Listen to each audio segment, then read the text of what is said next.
YouTube, this is Ithikial doing an after-action report in combat mission battle for Normandy. It is a quick battle multiplayer match against Slim, and where we left off last time we had I've actually skipped a minute or so to speed things along, but we've got lots of contact on my left flank here, and including a couple of tanks. Now if we hit the play button very soon you'll see a third tank pop up, and I'll stop it there. So this is really when I'm starting to get an idea of what his force entailed. I've got pretty much at this point I was thinking, yep, given I've got a Stug, what's that, Jagdpanzer 4, and, where is it gone? We just had it. And the tank that I'll come to rue, one Panther, sorry, yeah, that's not a Panzer 4, I wish it was a Panzer 4. So basically, this is the first turn I really get a full spot on everything. Those tanks are opening up, and this is hitting a major problem for me. Not because they're shooting at me, I can take the odd fire, you'll see I think I'll lose the Vickers teams in this turn. I'm thinking here he's obviously got a line of sight on my Shermans and Fireflies here. And this is where I'm running into, I think I mentioned it last video. And one thing that will come to really haunt me during this battle and this tank fight is that my Fireflies don't have tank commanders and can't open up and actually try and spot enemies. So in something like this where we've got fog and rain, this is definitely critical. So I'm thinking here he's got eyes on me, he's just trying to range me in as this turn comes to an end. Falls a bit short and takes out that Vickers, I think.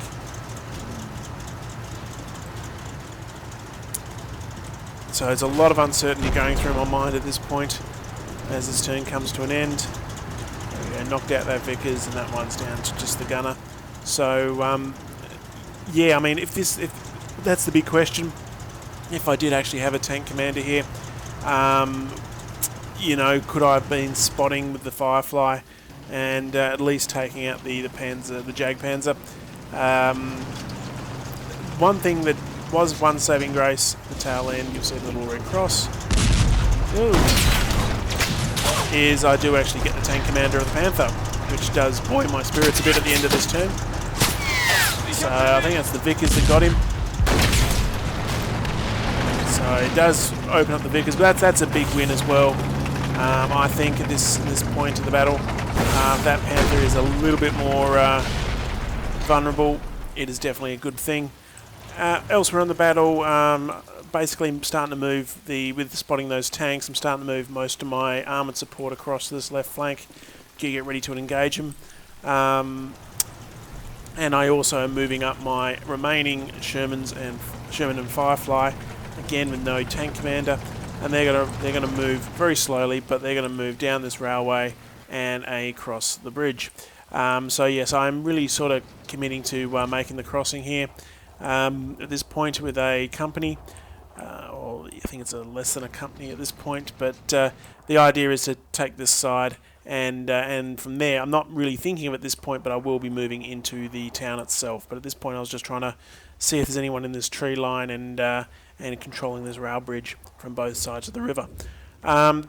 Yeah, Slim is still pounding this hotel. I'm not too worried, I've got everything backed up now. I'm pretty sure I've got mortars trying to come in on that gun. But yeah, I'm not too worried, but it's still a good spotting position, and the fact that he's still targeting buildings has given me the idea that he's really not seeing anything up here anymore. That's why he's just trying to take out the buildings instead. So that's the guts of my thoughts there. One other thing I'm starting to realise at this point, I'm going to push the red button, is this. That is spotting. That is it's also spotting too. But throughout this battle, you'll see me constantly trying to put in mortar missions where I'm spotting enemy infantry, and there is a 9-minute wait time here for these mortars. I don't know why. They've got radios. They're all the same. They're the same organic structure. They're on map. That's a hell of a wait time for on-map mortars. I wasn't expecting that when I picked this force. I was expecting my smaller mortars to be able to react a lot quicker when I'm calling down missions, but not to be.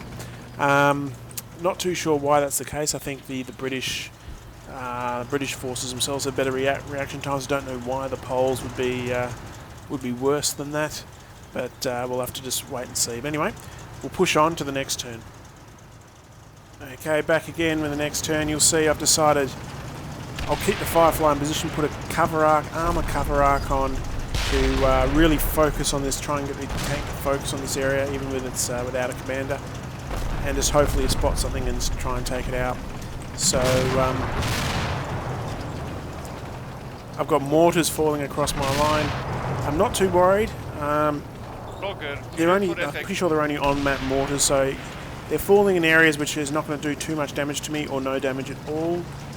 So it's just a waste of ammo for Slim, in my opinion. So yeah, keep shooting at me. Unfortunately, he does get the last of that Vickers crew from the Panther, which moved up, I believe, behind that smoke. And in the last 10 seconds, though, the most important thing of this turn happens. Ow! So the Stug gets a shot off and gets a partial penetration. Only did some damage to some tracks, but it does prove, yep, they've got a really good spot on me now. They know I'm there, and the tanks themselves are joining in on the fun, rather than just doing probably area firing as they were the turn before. So it's definitely a problem I've got to try and solve now. They've got spots on me. I've got not even a sound contact, not even a partial, which is really, really upsetting. The Firefly would love to get some shots off right about now. Elsewhere on the map, sorry. Yeah, bushing up, no contact whatsoever, so I'm a little bit more confident with this infantry force. I've got one platoon moving further here, and I've got the first platoon that crossed. There's a bit of a base of fire at the riverbank. And again, not much in the centre, just going to sit still and be my spotting force. So anyway, we'll see you all again in the next turn. Okay, we're back in the next turn. I immediately decide to pull my Firefly back behind this building and basically open up with these two tanks at this building at the end of the road. The fact that I can actually see it means they can probably see it as well. It's an ideal spotting position for anyone for any German infantry or spotter or something that may want to sit there. It would also, it sort of clicked with me that he could have someone there eyeing off these tanks. That's why he knew to do area fire with these tanks he's got based over here, which only just last turn got a good solid spot on the Firefly. So that was, I did that as a bit of a could get lucky type response. I also noticed behind the house there he's got lots of infantry now crossing to the right flank, probably going for the town. So it's time to react. But other than that, not a lot. Just some more mortars falling down here and there, and my infantry keep moving up as well. So we've got infantry on my right flank, his left. We're probably going to meet in this town and fight it there, I think. I must admit, probably at this point, I'm starting to think pushing into the town. A bit of a race to get at least in here. Yeah, rather than, because I don't want the Germans to be really embedded in the town. Straight away, trying to dig Germans out with their submachine guns and LMGs is a nightmare.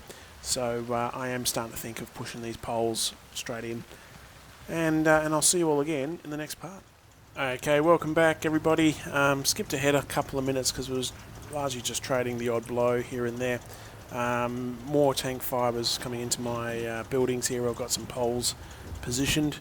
This is where it does actually start to heat up again on this flank. So what I've decided to do after these few minutes is these guys are going to cross over and form a line at this far end here. The idea is this Firefly is going to move up to his old position and try and get spots on. If he does go down, hopefully these guys with their tank commanders, including the Firefly, can actually see something and fire back. So he's still got the German tanks firing at these buildings and the infantry targets with area fire, I'm suspecting. That's giving me the best chance to spot, and sure enough, bang, Firefly does get the shot off. Now, this is, I jumped for joy a bit here, a little bit too much, and then I basically had a look, and I thought I'd actually got the Jagdpanzer. You see how they're close they are, I wasn't looking at that angle, I was more about that angle when I first saw it. And I thought, I've got the Jagdpanzer with the Firefly, big win. Unfortunately, it's just the Stug. Which in the scheme of things is not good, and the Stug's still alive. Firefly gets another shot off though, second one does make it catastrophic. However, the Panther finally, I mean, that's really hoping the Panther doesn't actually see two muzzle flashes, and quickly takes out the Firefly in return. So, Jagdpanzer for a Firefly would have been alright in my book. Jagdpanzer for a Stug. Sorry, a Stug for a Firefly. Not so much. But that is one tank down. And also at this point, the fact he has to see my tanks on this flank now. I think that's the only 3 tanks he's got. Especially the Panther. Very sink a lot of points into that Panther and the Jagdpanzer. So I'm thinking that's the 3 armoured targets I've really got to focus on. So anyway, that was quite a bit of activity there. Over here, my infantry have started their advance into the town, getting into position in buildings, and I'll keep pushing across. I think, yes, that's when this happened. I am also, the other platoon from this company has also been advancing down from the hotel. I think I just had them up there for the extra HQ to call in some mortars, which is now pretty much redundant. So they're going to be racing across this rail bridge into the village as well. Very quick, likely to basically tire them out very quickly, but I really want to get them in there as quick as possible in this case, because I know the Germans are right behind me, or right in front of me more accurately. So anyway, I will see you again in the next part. Okay, back for the following minute. Basically this Sherman's already in position, the Firefly is almost in position, and you'll notice what I'm trying to do here is position this Firefly so it's still sort of angled against that building in front. Even at this distance in this weather, still already got a partial spot on the Panther. And as I turn around, you can see why I've done this. Just help cover with that building. However, they're still, the Germans have just gone back to showing those buildings now. The Firefly from the last turn is dead. He takes out the building. So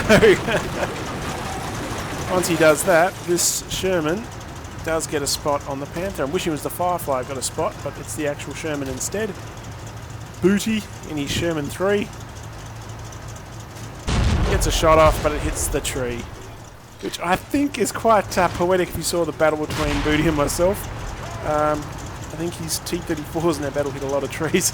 But anyway, so as that turn comes to an end, sorry.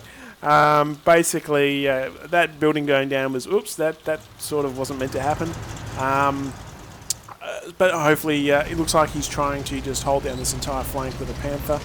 And his Jagdpanzer 4 is moving or reversing off somewhere.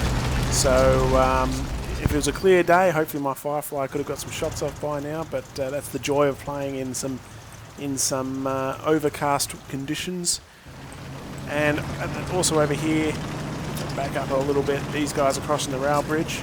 So this is what really got me on edge. I got enough fire support here, got a heavy machine gun here. I got a guys coming over this rail bridge real soon. These guys have to die. So I'm really laying it in with the HQ of this company and some 2-inch mortars.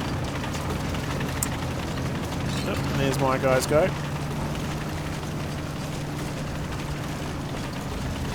Because that also means they're probably going to spot these Shermans as they cross if they can. Sure enough, they shoot this infantry. So yeah, they're going to spot my Shermans very quickly if they haven't already done so as soon as they hit this rail bridge.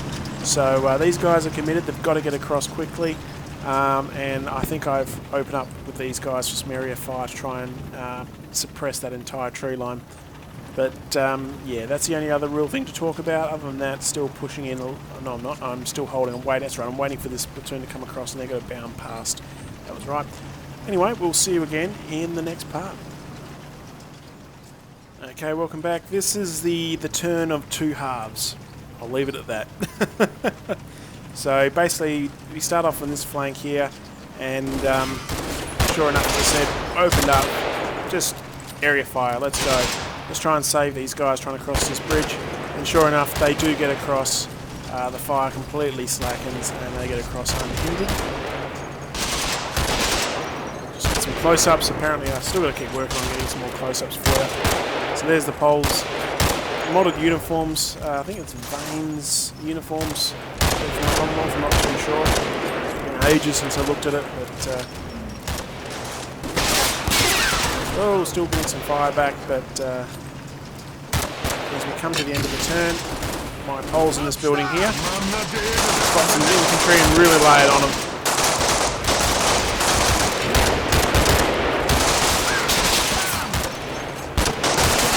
Immediately take down a few of them. So probably got his first, took out his first probe forward. I know I can see some more infantry coming forward. Looks like both of them are heavy machine gun teams that are manning this line. I'm guessing he's trying to probe these guys forward in bits and pieces to test my defences, and he's just got the taste of the Lee Enfield. As I said, it is the turn of two halves, though. The other half, the left flank. So we start off. They do get, they're exchanging information. This Panther, it's a do or die fight with the Panther now. Game on. So I'm getting hits, but unfortunately the Firefly's not hitting. The Sherman's hitting on front armour. And the Panther knows exactly which one to go for first. So the Firefly couldn't hit. It's the Sherman that does, but unfortunately you really need this baby to hit. So that's the real tip when you're playing Commonwealth against the Germans. Don't ever forget the Firefly. And at this point I'm just hoping against hope that this turn ends like right now. Because that Sherman 3 has got no chance at this range. And sure enough, bang. One Panther takes out my entire left armoured flank pretty much. So there you go, Booty's tank has been destroyed.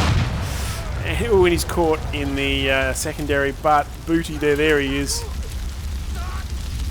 Somehow just surviving. Well, it is the turn of two halves. And sure enough, which one do you think I actually watched first? I watched the infantry side first, got all excited, then I looked over at the end of it and went, wait a second, where's all my little Sherman icons? But anyway, I think we'll leave that part there, and I'll see you again real soon. Take it easy, everybody.